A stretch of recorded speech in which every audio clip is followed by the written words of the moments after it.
ഡോക്ടറെ, എൻ്റെ പല്ലുകളൊക്കെ കേടാകുന്നു, ഇത് മരുന്ന് കഴിച്ചിട്ടാണോ? പേഷ്യൻ്റ് സ്ഥിരം ചോദിക്കുന്നൊരു ക്വസ്റ്റ്യനാണിത്.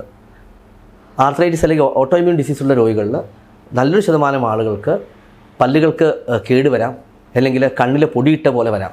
അതുണ്ടാകുന്ന പ്രധാനപ്പെട്ട കാരണം, പല്ലുകൾ കേടുവരാനുള്ള കാരണം വായിലുണ്ടാകുന്ന ഉമിനീരിൻ്റെ അളവ് കുറയുന്നതുകൊണ്ടാണ്. കണ്ണിൽ പൊടിയിട്ട പോലെയോ കണ്ണിൽ ഡ്രൈനസ് പോലെ വരുന്നത്, കണ്ണുനീര് കുറയുന്നതുകൊണ്ട്, കണ്ണുനീർ ഗ്രന്ഥികൾ കറക്റ്റായിട്ട് പ്രവർത്തിക്കാത്തത് കൊണ്ട് കണ്ണിൽ പൊടിയിട്ട പോലെ തോന്നുന്നു, കണ്ണിലെ കാഴ്ചയ്ക്ക് ചെറിയൊരു മങ്ങൽ പോലെ വരുന്നു. അപ്പം ഈ ഉമിനീർ ഗ്രന്ഥികളും കണ്ണുനീർ ഗ്രന്ഥികളും ബാധിക്കുന്നത് രോഗാവസ്ഥയെ വിളിക്കുന്ന പേരാണ് ജോഗ്രൻ സിൻഡ്രോം എന്നാണ് ഇതിനെ വിളിക്കുന്നത്.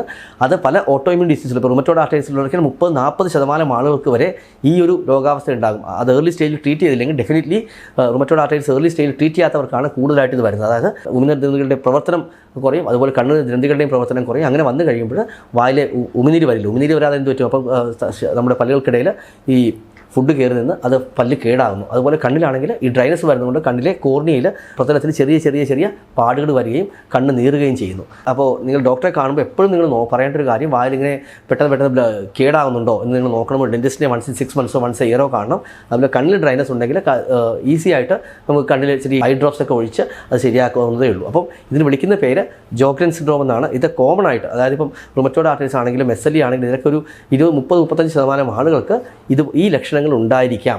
അത് കൂടാതെ ഈ ലക്ഷണങ്ങളൊന്നും ഇല്ലാതെ പ്രൈമറി ജോഗ്രൻ സിൻഡ്രോം ഇത് മാത്രമായിട്ടും ചില വാതരോഗങ്ങൾ കാണാറുണ്ട്.